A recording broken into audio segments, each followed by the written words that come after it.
উত্তর 24 পরগনা জেলার বসিরহাট মহকুমায় এবার একই বুথের দুই প্রান্তের দুই আদিবাসী যুবক যুবতী নির্বাচন কমিশনের খসড়া তালিকায় মৃত। ফুঁসছে আদিবাসী পাড়া। ভোটার লিস্টের খসড়ায় মৃত দুই আদিবাসী জীবিত ঘুরে বেড়াচ্ছে, ফুঁসছে আদিবাসী পাড়া। উত্তর 24 পরগনা জেলার বসিরহাট মহকুমার হারোয়া থানার গোপালপুর 1 নম্বর গ্রাম পঞ্চায়েতের নতুন পাড়া 264 নম্বর বুথের ঘটনা। পরিবার এবং স্থানীয় সূত্রে জানা যায় 32 বছরের সুরজিৎ সর্দার, যার এপিক নম্বর RXT 13124806 এবং 26 বছরের পূজা সর্দার, যার এপিক নম্বর RXT 1740109। এরা দুজনেই এনুমারেশন ফর্ম ফিল আপ করেছিলেন। তারপরও 16 ডিসেম্বর প্রকাশিত খসড়া তালিকায় তাদেরকে মৃত বলে ঘোষণা করেন নির্বাচন কমিশন।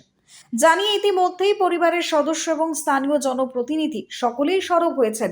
পাশাপাশি তারা বলেন তারা আদিবাসী বলে চক্রান্ত করে তাদের ভোটার তালিকা থেকে নাম কাটা হয়েছে। যদিও সুরজিৎ সর্দার নামে ওই যুবক জানান তিনি বিষয়টি হারোয়া ব্লক প্রশাসনকে জানিয়েছেন এবং ইতিমধ্যেই 6 নম্বর ফর্ম ফিল আপ করেছেন নতুনভাবে নাম তোলার জন্য। কিন্তু কেন এমন হলো সেই উত্তর অধরা। স্থানীয় জনপ্রতিনিধিরা বলেন বিজেপি সরকার বারংবার হিন্দু হিন্দু প্রচার করেন, কিন্তু আমরা আদিবাসীরা তাদের কাছে মূল্যহীন তথা আদিবাসীদেরকে ষড়যন্ত্র করে ভোটার তালিকা থেকে নাম কেটে দেওয়া হচ্ছে। পাশাপাশি এসআইআর নিয়েও একাধিক প্রশ্ন তুলেছেন ভোটার তালিকায়। দেখানো মৃত যুবক যুবতীর পরিবার এই বিষয় নিয়ে কাকলি সাহা কোনো মন্তব্য করতে চাননি এবং তিনি বলেন যা বলার ঊর্ধ্বতন কর্তৃপক্ষকে বলবেন। স্থানীয় জনপ্রতিনিধিরা যদিও ইতিমধ্যে স্থানীয় তৃণমূল নেতৃত্ব ওই দুই পরিবারের পাশে দাঁড়িয়েছেন এবং সমস্ত রকমের সাহায্যের আশ্বাস দিয়েছেন। পাশাপাশি হারোয়া 1 নম্বর ব্লক তৃণমূল কংগ্রেসের সভাপতি শফিক আহমেদ তিনি বলেন আমরা ওই পরিবারের পাশে আছি এবং ওই দুই যুবক যুবতীর নাম তোলার জন্য আমরা সদা সর্বদা ওই পরিবারের পাশেই থাকবো। ঘটনাটা হয়েছিল বলতে যখন এসআইয়ের কাগজ জমাপত্র দেওয়া হয় তখন আমি আমার নথিপত্র সবকিছু জমা দিয়েছিলাম। তার কিছুদিন পরে ডিএলএ জানায় যে আমার কাগজপত্র বাদ গেছে। যে ঠিক আছে, তোমার যারা ডকুমেন্টস আছে এগুলো আমার কাছে নতুন করে আবার জমা দিতে হবে, আর বিডিও অফিসে লিখিতভাবে একটা কাগজ জমা দিতে হবে।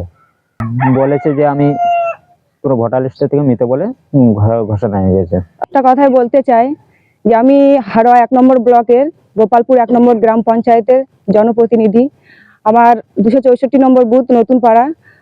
আমার নতুন পাড়া 264 নম্বর বুথে দুজন ব্যক্তিকে মৃত বলে ঘোষণা করা হয়েছে, কিন্তু আপাতত সেই সব ব্যক্তি কিন্তু বেঁচে আছে, একজন মহিলা এবং একজন পুরুষ, এবং সে ভাই বেঁচে আছে এবং সে এসআইআর ফর্ম ফিল আপও করেছিল, জমা দিয়েছিল।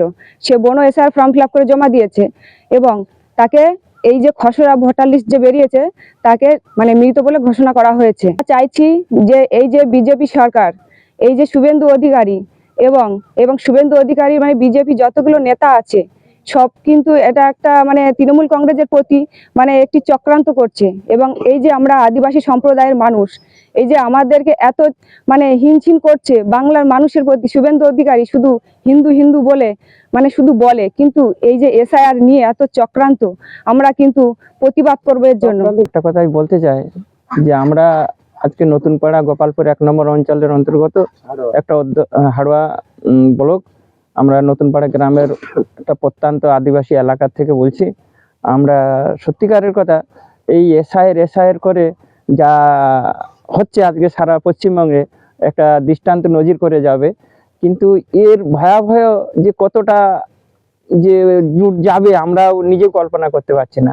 আজকের এই বিজেপি সরকার আজকের হিন্দু হিন্দু সম্প্রদায় করে যে বিভাদ সৃষ্টি করছে মানুষের মধ্যে, যে সাম্প্রদায়িক দাঙ্গা বাঁধানোর একটা চেষ্টা করছে, এবং সর্বোপরি 2026-এর বিধানসভাকে লক্ষ্য করে যে এসআইয়ের মাধ্যমে একটা সারা